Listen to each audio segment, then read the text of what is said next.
Denim is the most popular wardrobe item. Every year, almost 500 million pairs of jeans are sold in the United States alone. The largest player in the denim market is Levi's. How did work pants become an important element of self-expression? Migrating from gold mines to closets of almost every inhabitant of planet Earth? How many liters of water were used to create your favorite pair? Why were jeans forbidden to be worn by schoolchildren? And why were they called clothes for sex?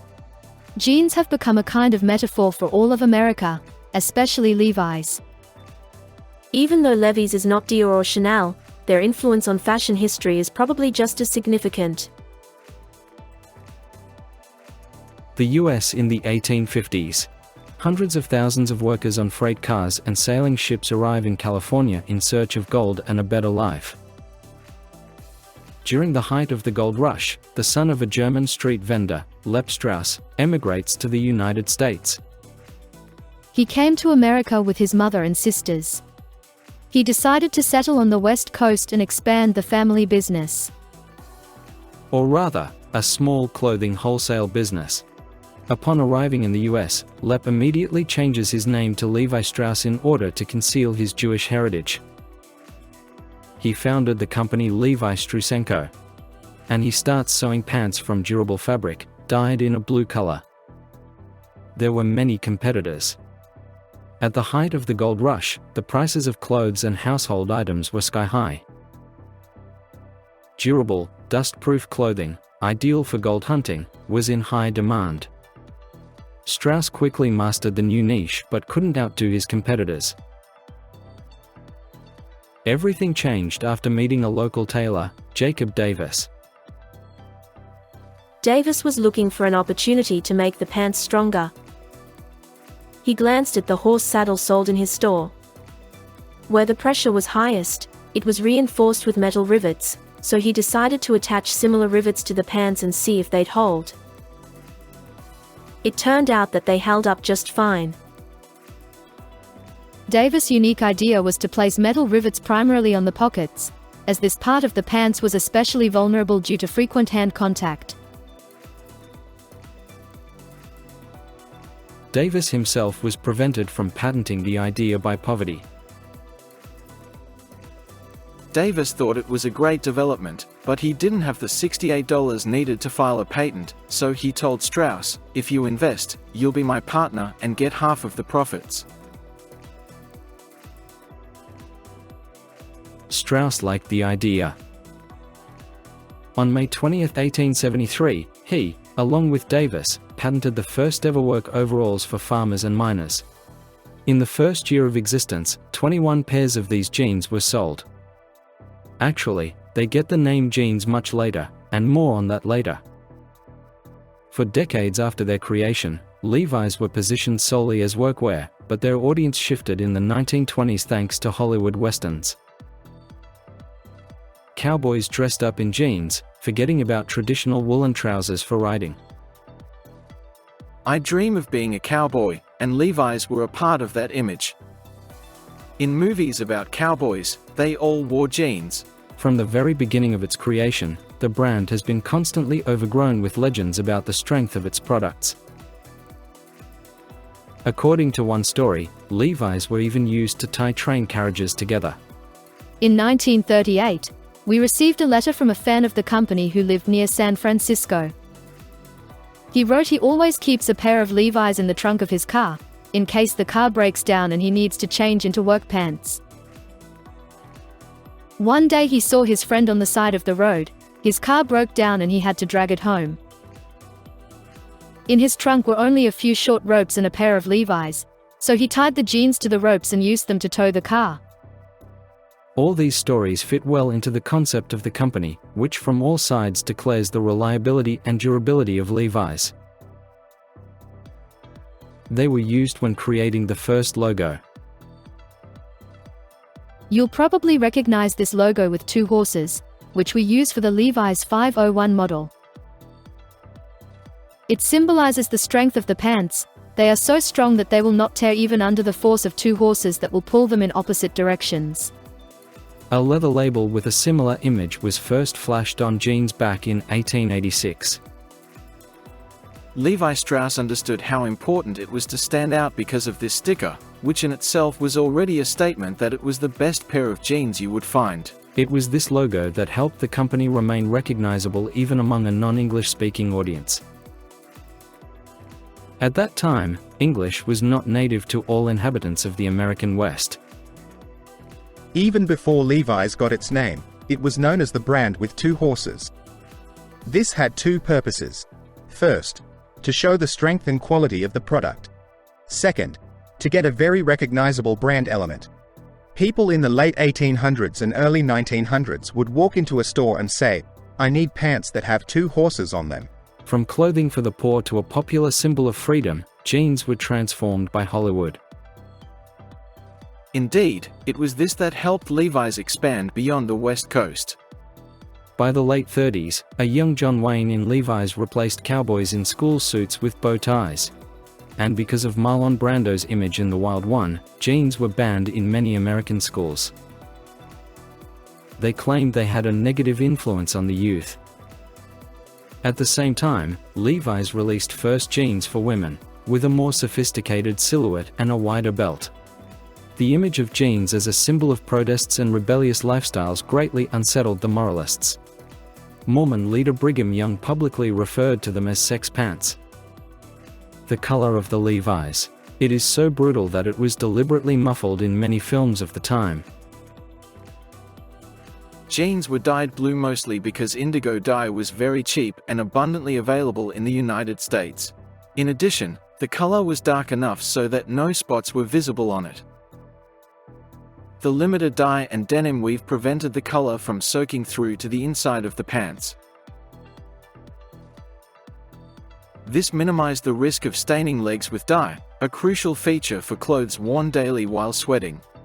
Indigo was used not only by Levi's, but also by many other companies that blatantly copied the invention of Jacobs and Strauss. A red tag on the back pocket with the company name became a key mark of Levi's authenticity. Over time, orange, white and black tags will appear on jeans, in addition to red ones. In 1971, the word Levi's on the label started being written with a lowercase I instead of an uppercase one. Thus began the division of jeans into vintage and new. To this day, most collectors hunt for Levi's with the uppercase I on the tag. According to the Fashion Encyclopedia, the term jean existed as far back as the 1600s and was used to describe rough clothing for the working class, as the fabric used to make it was often imported from Genoa, Italy, and called jean. Weavers from the Nimes region in France tried to replicate this fabric, and eventually, it came to be called denim, which literally meant from Nimes. The term jeans in the usual sense for us appeared much later. By the mid-20th century, they were called overalls due to the rivets for suspenders, instead of the belt loops we are familiar with today. It wasn't until the mid-1950s that jeans began to be called jeans. Levi's officially used the term for the first time in the 1960s. Before that, young people who wore jeans did not like the idea of looking like their parents who wore overalls, so they really liked the new term. Denim, like 40% of all clothing on the planet, is made from cotton. Despite the cheapness, availability, and environmental friendliness of this material, in fact, cotton is not so safe for the planet. Why? First of all, because of the water. During the ripening period of cotton on plantations, it needs to be watered for 200 days. Hence the insane amount of water use even before cotton becomes a fabric. To make a kilogram of cotton, you will need about 20,000 liters of water. To understand the scale, since the beginning of 2020, 17 million tons of cotton have been grown in the world. Overall, the fashion industry requires 1.5 trillion liters of water per year. For the manufacture of cotton, more than 2.5% of all world water reserves are needed every year. Not everyone knows about the real state of affairs. The proof is this experiment of a BBC journalist on the streets of Glasgow in 2018. What did you buy? My mum bought jacket. This is 100% cotton. How much water do you think it took to grow the cotton needed to make this jacket? About 800 liters. To grow the cotton needed for this jacket, you will need 10,330 liters of water. This is a 24-year supply of drinking water for one person. 24 years? It's incredible. The results shocked all participants in the experiment. I know that many people can't access drinking water, yet we use it for this. From today, I'm changing my approach to shopping. Do I really need this jacket as much as someone needs 10,000 liters of drinking water? I don't think so. To improve the situation at least a little, you should first follow the country of origin of your clothes. Ideally, buy items made in countries with stricter environmental regulations for factories. These are most European countries, the US and Canada. Choose fabrics made from recycled materials or organic ones, which require fewer chemicals and less water to make. Wash clothes at low temperatures, optimally at 30 degrees. In general, it is less common to use a washing machine. An alternative is steam treatment with an iron. And simply buying only what's necessary, not drowning yourself in piles of unnecessary stuff. Let's go back to Levi's. Now the company is one of the leaders in global sales of denim clothing and is valued at almost $5 billion. 75% of income is from sales of the main product, jeans. Behind the high performance is the work of this person. In the late 90s and early 2000s, the brand went astray. We have lost a lot of customers and our strength. I looked at it as a huge opportunity and challenge. So, after being appointed to the position, he immediately began to upgrade the company.